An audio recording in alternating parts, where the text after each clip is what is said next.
Like for example, diabetes. Sugar goes up, goes up, goes up, goes up, then it remains up. Not only that, today what has happened? We have been having what is called a thrifty gene. A gene which evolved millions of years ago, because in the forest, you're not assured of 3 meals a day or 5 meals a day. I already had 3 meals. That's why I'm saying that. And that kind of a thing was not there. You may get something today, you may not get for another day. So to do that, nature gave you 2 things. A, fat cells.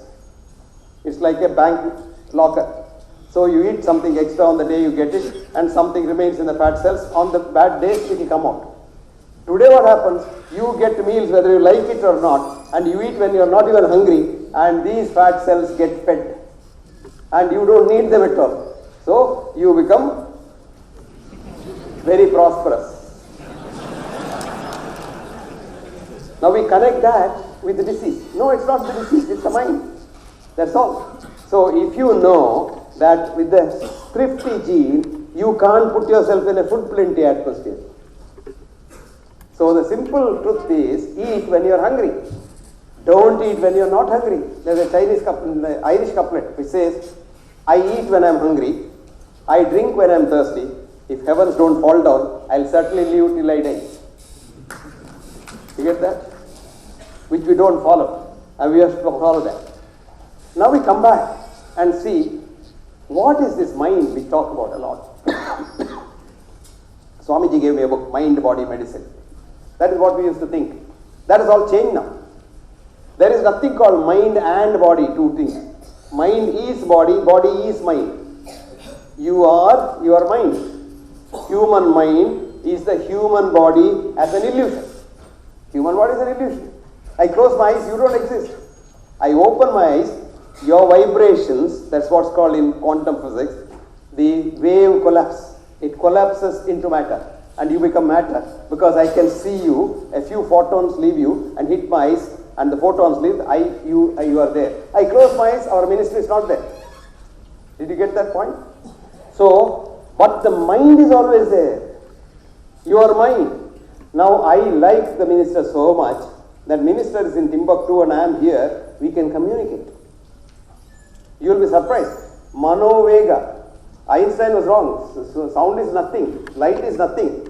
This can go without loss of time from one place to another. That's called teleportation in quantum physics.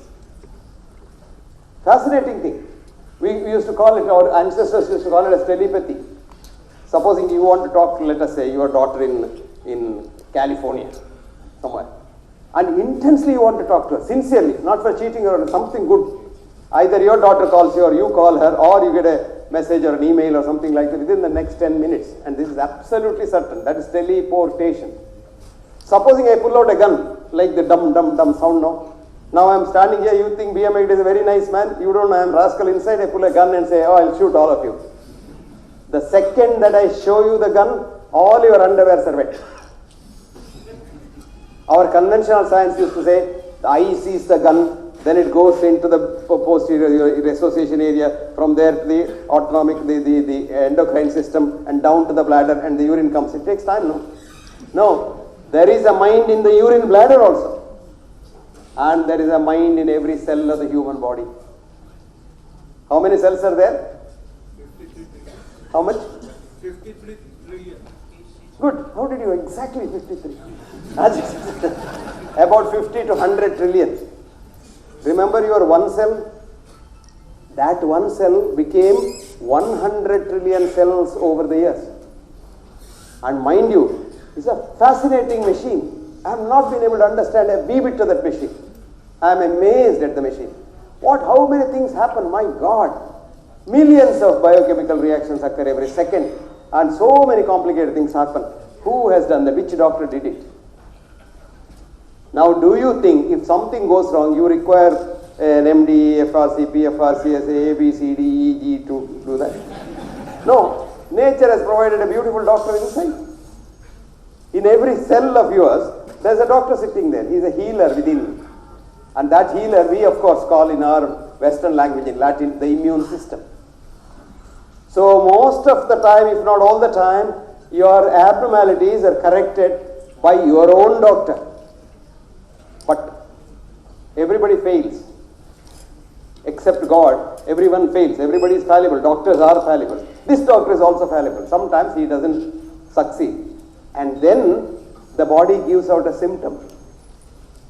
Says, okay, I have a headache. Remember, every symptom is important. Don't ignore a symptom. And then you must see a wise person who you call as a doctor. Doctor is not a qualified person. A wise person is called a doctor. And then get his advice. But the treatment part, you be a partner in that. You find out whether this treatment is good. Should I take it? If I don't take it, what will happen? What are the consequences? When once the patient becomes a partner, then only the treatment becomes sane.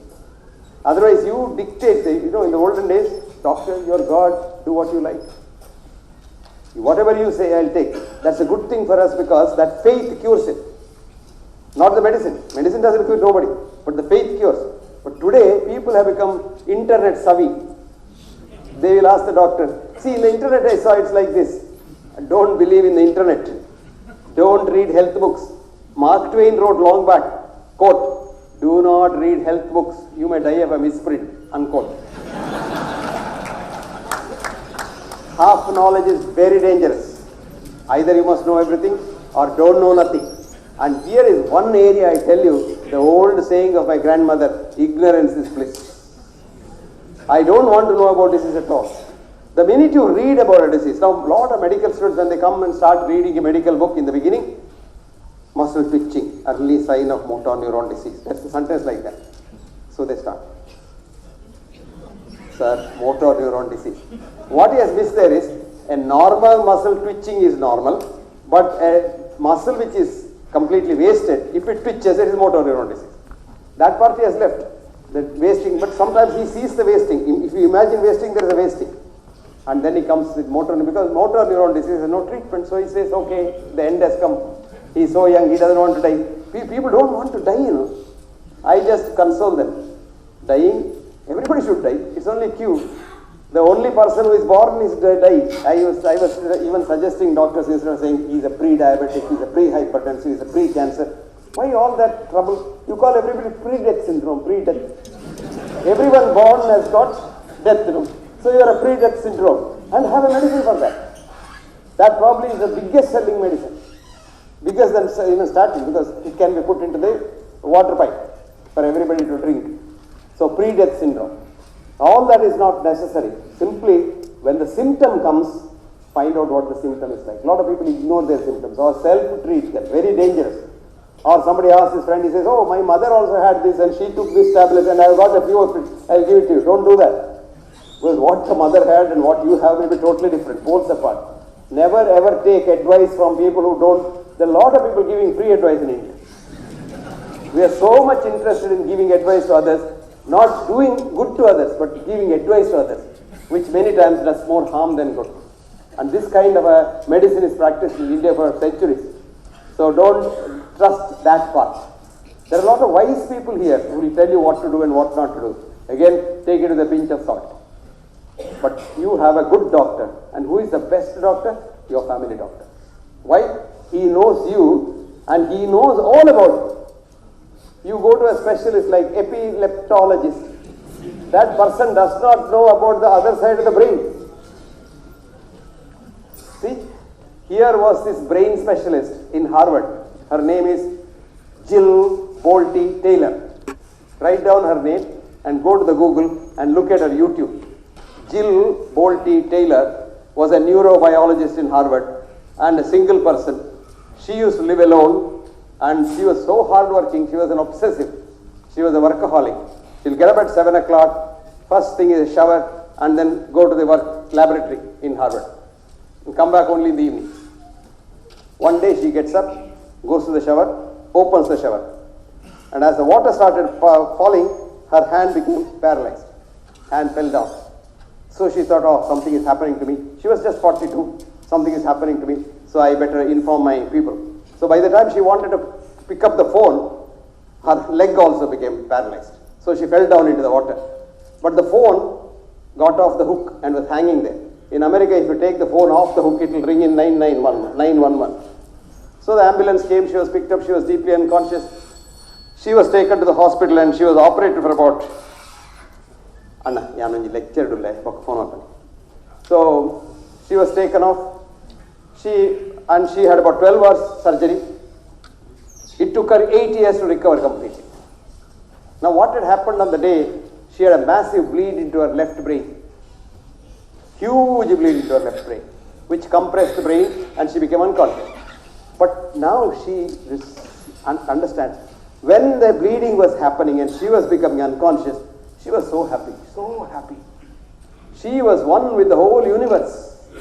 And she lost the I and she became we. And she calls it quote unquote nirvana.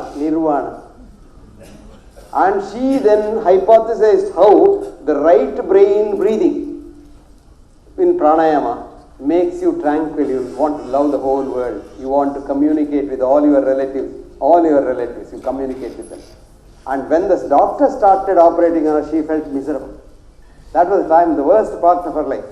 So she now has left her job in Harvard, goes around the world telling people to do pranayama and stimulate the right brain with the left nostril breathing and get tranquil and improve their health. Jill Bolte Taylor. Even being a neurobiologist in Harvard, she didn't understand her own mind. That's the beauty of reductionist science that we all follow. Probably younger generation here might not know the difference between holistic science and reduction science. I'll tell you what. In holistic science, if you want to study chocolate, you want to eat the chocolate and feel how it is. Ask these kids how chocolate is. They are the best scientists. Yes. I always say kids are the best scientists. You give your child, a young child, a toy. You would have paid about 2,000 rupees, 10,000 rupees for the toy. First few days the child looks at it on site, appreciates it, keeps it very safely. Then it licks and see whether it is going to taste. Then after it smells to see if it has a smell. If nothing happens on the fifth day, it breaks it. You feel so bad. You hit the child. But that's the child who is going to get a Nobel Prize. That is science, observation. And at the end of the day, you want to see what is in it. And that's the meaning of science today. Science in the old days came from "sciere" in Latin, which means knowledge. No, the Indo-American root of all English languages is Sanskrit. And in Sanskrit, science is ski, S-K-E.